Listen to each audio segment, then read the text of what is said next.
Les populations veulent, même s'il n'y a pas de solution imminente, veulent un discours compatissant. Le milieu politique n'avait pas été un peu recadré, on aurait vu un parti politique dans chaque maison. Je n'ai pas encore vu de 9 ans de mandat de Patrice Talon un grand homme d'affaires qui est issu de ces réformes économiques-là. Je voudrais souhaiter au peuple béninois, par anticipation, mes vœux les meilleurs.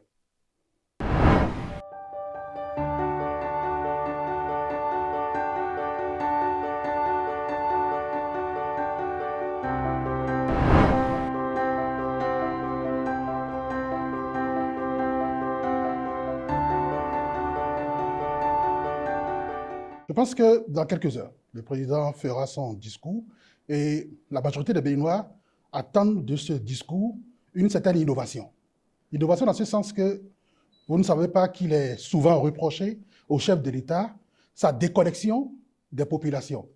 Et aussi que pendant tout son mandat, c'est quelqu'un qui a délégué le rapport entre lui et les populations à des personnes, c'est-à-dire à des députés, des gens comme ça qui vont sur le terrain. Donc, quand vous prenez le pouvoir 10 ans après l'ancien président Thomas Boni Yayi et que vous vous déconnectez des populations, il y a un vide qui se sent. Les populations, je pense que dans ce discours, veulent revoir leur chef de l'État, qui a une certaine compassion vis-à-vis d'elle. Nous avons traversé une épreuve assez difficile ces derniers temps. Il y a l'inflation qui a plombé la consommation. La vie est devenue assez chère. Les populations veulent, même s'il n'y a pas de solution imminente, veulent un discours compatissant, veulent avoir un chef de l'État qui les comprend, qui leur dit « Je suis d'accord que les temps sont difficiles, mais croyez-moi, je ne suis pas resté sans rien faire, nous sommes en train de travailler. » Mais aussi, c'est bientôt son avant-dernier discours. Je pense que ce discours, il y a l'heure du bilan qui commence à sonner pour Patrice Talon. Nous voulons l'entendre sur certains sujets tels que, comme je l'ai dit, l'inflation, tels que les problèmes sociaux, tels que l'agriculture. Sur toutes ces questions, les Béninois veulent revoir leur chef de l'État, celui à qui ils ont confié leur destin et qui doit comprendre leur quotidien. Donc je pense que ce discours est très important, mais surtout qu'il y ait beaucoup de compassion dans son discours pour que les Béninois, pour une fois encore, retrouvent le chef de l'État et non le Patrice Talon, dont on présume qu'il est méprisant vis-à-vis des populations.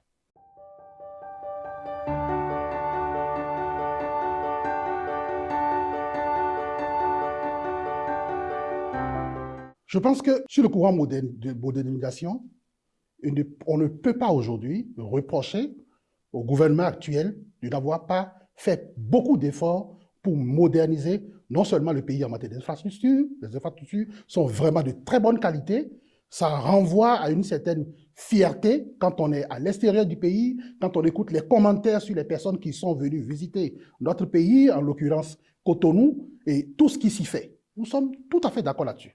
C'est un très beau geste, c'est une vision que nous partageons sur ce plan-là, sur la question de la modernité.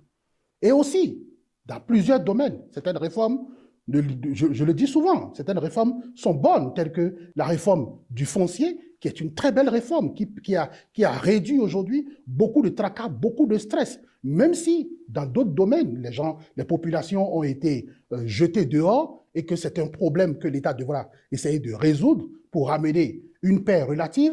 Mais dans le domaine du foncier aujourd'hui, quand vous allez acheter vos parcelles, il y a une sorte de sécurité. C'est très bien. Troisièmement, il y a aussi cette dématérialisation aujourd'hui qui réduit partiellement la corruption. Donc, dans certains domaines, il y a eu des avancées notables. Je ne connais pas toutes les réformes, je n'ai pas encore fait un audit des réformes, donc je ne pourrais pas vous dire lesquelles sont les meilleures bonnes, lesquelles sont moins bonnes. Mais ce qui m'oppose aujourd'hui, moi, en tant que libéral, c'est qu'au menu de tout ça, je n'ai pas encore vu, dans le domaine privé des affaires, par exemple, le secteur privé n'a pas été dynamisé de mon point de vue. Le secteur privé n'a pas été dopé. Je n'ai pas encore vu de 9 ans de mandat de Patrice Talon un grand homme d'affaires qui est issu de ces réformes économiques-là, Je n'ai pas encore vu le nombre de start-up financées, dynamisées par l'État, qui vont demain être imposants dans la sphère économique de notre pays. Et aussi, quand on prend les réformes ou les décisions qui ont été prises récemment dans le domaine de l'agriculture, par exemple, ça ne reflète pas des décisions libérales, mais ce sont à la limite des décisions que je dirais un peu communistes. C'est comme si on va séquestrer des biens personnels, alors que nous sommes dans une démocratie, nous sommes dans un régime libéral. Donc tout ça m'amène à croire que Patrice Talon est un peu du centre droit, moi je suis du centre gauche, donc il y a cette divergence de vision entre nous. Je veux un État moins interventionniste, moins dirigiste, moins comme on appelle, problématique, surtout dans le domaine économique surtout. Parce que moi j'ai toujours dit, la question aujourd'hui de notre pays, les problèmes de notre pays ne sont pas des problèmes économiques et politiques, ce sont des problèmes purement économiques. Sans une bonne économie, vous ne pouvez pas bâtir une bonne démocratie. C'est totalement impossible. Si vous ne pouvez pas arriver à stabiliser l'économie, à permettre aux populations d'avoir un complément de revenus, à vivre de façon digne, il est impossible de prétendre à une démocratie. Parce que la démocratie, ce n'est pas, et ce n'est même pas du tout une question électorale. C'est une question de gestion, de stabilité. Et si la gestion n'est pas bonne, transparente, or, dans un pays où l'économie chancelle, où les gens sont obligés de s'accrocher à ce qu'ils trouvent au mépris même de leur dignité, sont obligés d'accepter la corruption et tout ce qui va avec pour pouvoir maintenir un niveau de vie stable, vous ne pouvez pas prétendre à une démocratie. Donc, sur ces questions-là, nous sommes totalement en divergence.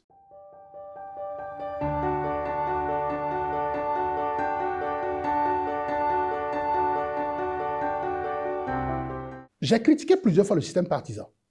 Et je l'ai dit, le système partisan était une bonne chose. C'est une bonne vision de vouloir recadrer un peu l'espace politique parce que c'était pratiquement comme si dans chaque maison, il devait y avoir un parti politique. Et c'était pratiquement comme si la politique aujourd'hui, et ça se fait encore aujourd'hui, c'est que les personnes qui rentrent en politique aujourd'hui rentrent en politique parce qu'ils n'ont pas eu d'emploi. Alors, ils vont en politique pour pouvoir trouver un revenu pour leur famille, pour avoir...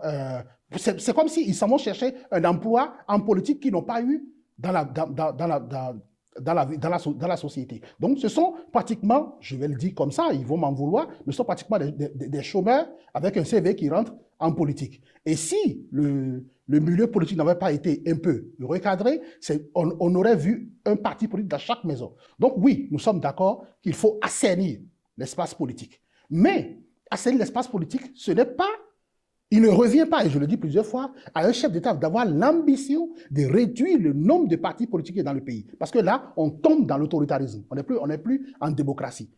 Moi, j'avais dit, pour que le système partisan marche, il faut que les partis politiques, il faut que la réforme fasse en sorte que les partis politiques soient redevables aux populations directement. C'est-à-dire qu'il faut aller régler ça au niveau du financement des partis politiques. Ça se fait très bien dans d'autres pays. Moi, j'ai une expérience canadienne dans ce domaine.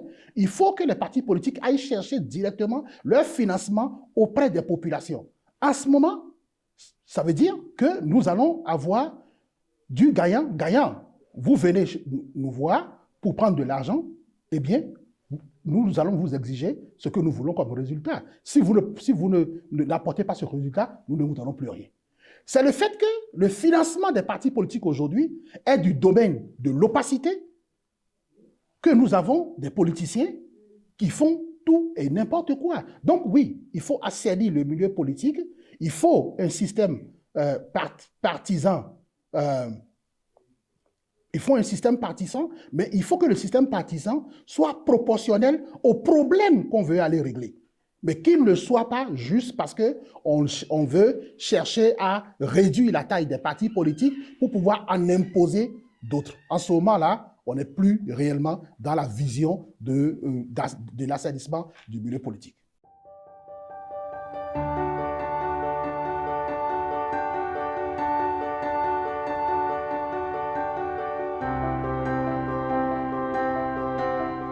Votre question a un air de captatio benevolentiae. Mais je vais répondre et je vous rappelle que vous êtes influenceur, vous êtes journaliste et non influenceur. Ce que je voulais dire, c'est que oui, dès les premières heures de l'arrestation de M. Olivier Bokor, j'ai dépêché un huissier, déposé une lettre au chef de l'État dans laquelle je lui disais toute ma compassion pour la perte d'un ami. Toute ma compassion pour la perte d'un ami. Parce qu'il est évident que de toute sa vie, Patrice Talon ne pourra plus avoir un ami tel qu'Olivier Bokor. Ils ont bâti beaucoup de choses ensemble et ils sont partis de loin. C'est une amitié de plusieurs années. Et lui-même, de son propre aveu, c'est le monsieur devant lequel il pouvait se déshabiller, qui pouvait lui donner à manger, les yeux fermés, il mangerait. Donc, c'est une amitié solide qui vient d'être détruite. Donc, moi, je lui dis toute ma compassion pour la perte d'un ami. Mais en même temps, je l'ai dit dans ma lettre aussi, que c'est un peu bien fait pour lui, parce qu'il a permis à des personnes qui n'ont aucune légitimité d'avoir une influence présumée dans le cercle du pouvoir sans discernement. Et c'est le résultat aujourd'hui. Voyez-vous? Donc, parce que nous, à l'époque, je n'étais pas encore rentré au Bénin, mais il se disait que pour des nominations, il fallait aller voir M. Bokor. Pour si, il fallait aller voir Bokor, qu'on ne pouvait pas dire le nom de M. Olivier Bokor. Donc, c'était un rapport avec le pouvoir qui était sans discernement, alors qu'il n'avait aucune légitimité, alors que ce n'est pas lui que nous avons confié le pouvoir. Pour revenir à l'autre question, vous dites, il s'est dit que je serais à la solde, soi-disant, de M. Olivier Bokor. Mais M. Avocat Takou, je suis la première personne à avoir dénoncé le rapport de M. Olivier Bokor avec le pouvoir, à avoir dénoncé certaines manigances. À l'époque, j'étais encore à Lomé. C'était au micro de Mme Pisse-Mouillant. Et en bon journaliste, vous savez tous, vous avez les informations. Vous savez tous ce qu'il en est suivi. Tout ce que M. Olivier Bokor a tenté contre moi à l'époque, nous nous sommes battus. Au point où j'ai fait une déclaration dans laquelle je lui ai dit que moi, j'ai le dos large, si vous vous souvenez, que j'ai le dos large et qu'aucune des manigances ne me feront sombrer. Ça a été le cas. Et vous voyez, quand on dit aujourd'hui que je serai à la solde de M. Olivier Bokor, que ce serait lui qui me finance, au-delà de tout, c'est une insulte pour moi, mais aussi une grande insulte pour mon épouse. Parce qu'à deux, nous nous sommes battus, M. Abaka Takou. Nous nous sommes battus. À moins 40, nous avons créé des garderies. Nous avons essuyé des fesses de bébés de 2 mois. Ma femme m'a renvoyé à l'université alors que j'avais déjà 35 ans et que nous avons déjà des enfants comme ça. Elle m'a dit, si tu veux peser dans certains cercles de décision, il faut que tu retournes à l'université et après nous allons voir comment est-ce que nous allons faire pour que tu intègres. Et je suis retourné à l'université. Vous êtes au courant, nous discutions beaucoup. Je suis retourné à l'université après 35 ans, obtenu certains diplômes qui m'ont permis aujourd'hui d'appartenir à certains cercles de décision. Alors, qu'on me dise, après avoir fait tout ça, à moins 40, aller étudier avec des enfants de 19 ans, que je prenne sur moi toute cette humilité et qu'on vienne me dire que vous avez une Ferrari et que ce serait Olivier Bokor. Mais si Olivier Bokor peut m'acheter une Ferrari, pourquoi s'il n'en a pas lui-même? Vous savez, moi, Olivier Bokor est très riche, selon ce qui s'est dit. Mais il n'a pas ma richesse, parce que moi, je suis très riche en amour. J'ai beaucoup d'amour à donner. Et ce que j'ai, je le partage avec beaucoup de fierté. Le peu que j'ai, parce que je suis né d'abord, mon père est un protestant, j'ai grandi dans une famille chrétienne protestante qui a pour fondement le partage. En grandissant, j'ai rejoint l'islam et au sein de l'islam, vous savez ce qui se dit. Comment on appelle, le prophète Mohammed, salam, père sur lui, a dit, il faut partager. Il faut partager. Et moi, je suis aujourd'hui dans cette dynamique. Le Bénin ne m'a rien donné, je le dis et je le répète. Le Bénin ne m'a rien donné pendant 10 ans du pouvoir de Yahi Boni. Je ne l'ai jamais rencontré au point de pouvoir bénéficier même d'un petit contrat du gouvernement. Je n'ai jamais déposé mon CV, nulle part aussi ici au Bénin. 9 ans que M. Patrice Talon est là, je ne l'ai jamais rencontré, je n'ai jamais bénéficié de quoi que ce soit. Je me suis battu ailleurs avec mon épouse. On se levait à 5 heures du matin pour qu'on vienne nous déposer des enfants d'1 mois à garder, qui faisaient la diarrhée, qui faisaient tout ce que les bébés font, qui criaient partout. Nous avons fait tout ça pour être là où nous sommes aujourd'hui. Alors pour moi, c'est un peu insultant qu'après s'être battu autant, qu'on vienne dire à quelqu'un qui m'avait déjà pris en inimitié, en adversité. Parce qu'entre-temps, j'ai reçu un coup de fil, avec grand honneur d'ailleurs, de M. Patrice Talon, qui m'a invité à aller le voir. Donc peut-être que ce monsieur avait cru que je venais prendre sa place et les problèmes ont commencé. Moi, j'ai laissé tomber. Je ne suis pas rentré. Peut-être que le président de la République l'a pris très mal à l'époque, mais je ne suis pas rentré parce que je ne voudrais pas. Je ne peux pas avoir fait tout ce que j'ai fait aujourd'hui pour tomber dans de petits problèmes. Alors, je ne sais même pas qu'est-ce que je pouvais y gagner. Donc, quand les menaces ont commencé, je suis resté tranquillement à Lomé et je ne suis pas rentré. Donc, on me dit aujourd'hui que ce monsieur serait celui qui me donnerait quoi? Non, M. Abokatakou. Je me sens insulté, mais vraiment insulté. Et surtout mon épouse, parce que mon épouse a étudié avec plusieurs personnes ici, à l'école Montaigne, et quand il y a des audios comme ça, des vidéos comme ça, les gens lui envoient ça, et elle se sent énervée, frustrée. Parce que nous savons ce que nous avons fait au Canada pour être là où nous sommes aujourd'hui.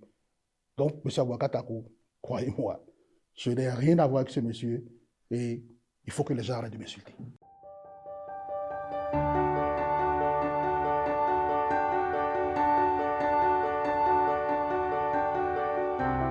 Je voudrais dire aux Béninoises et aux Béninois qui nous suivent, qui nous font confiance, qui ont adhéré au mouvement libéral, de garder espoir. De garder espoir, de croire au libéralisme, à la vision que nous portons et de croire vraiment à notre personne. Parce que jamais nous ne les trahirons. Jamais nous ne les trahirons. Nous ne sommes pas rentrés en politique parce que nous sommes au chômage et que nous venons chercher du travail. Nous sommes rentrés en politique parce que nous avons une vision. Et cette vision-là, que ces personnes partagent avec nous, c'est le socle de notre développement futur. Et nous nous battrons pour que ce soit ainsi. Jamais nous ne les lâcherons. Je veux leur dire de garder confiance, de garder espoir et de continuer à nous faire confiance. Je voudrais souhaiter au peuple béninois, par anticipation, mes vœux les meilleurs. Je sais que l'année a été éprouvante, en termes sociaux, en termes économiques, financiers et autres. Ça a été très éprouvant. Nous sommes sortis de la crise de la COVID-19 très, très, très touchés. Nos économies, je ne parle pas seulement du Bénin, l'économie mondiale est touchée. Il y a une crise économique mondiale qui touche aussi le Bénin par ailleurs. Et je sais que beaucoup ont perdu espoir. Je voudrais leur dire que nous sommes béninois et que des crises, nous en avons connues. Et peut-être que nous en connaîtrons encore, mais que ce n'est pas pour autant que nous ne sommes pas demeurés forts et que nous avons toujours su garder espoir. Habituellement, le Béninois n'est pas quelqu'un qui compte sur son État. Le Béninois est un débrouillard, un individualiste. Je voudrais leur dire, ce sentiment de débrouillardise qui nous anime, je voudrais leur souhaiter beaucoup de courage, beaucoup d'espoir et surtout une santé de fer, parce que l'avenir sera rayonnant. J'en suis certain.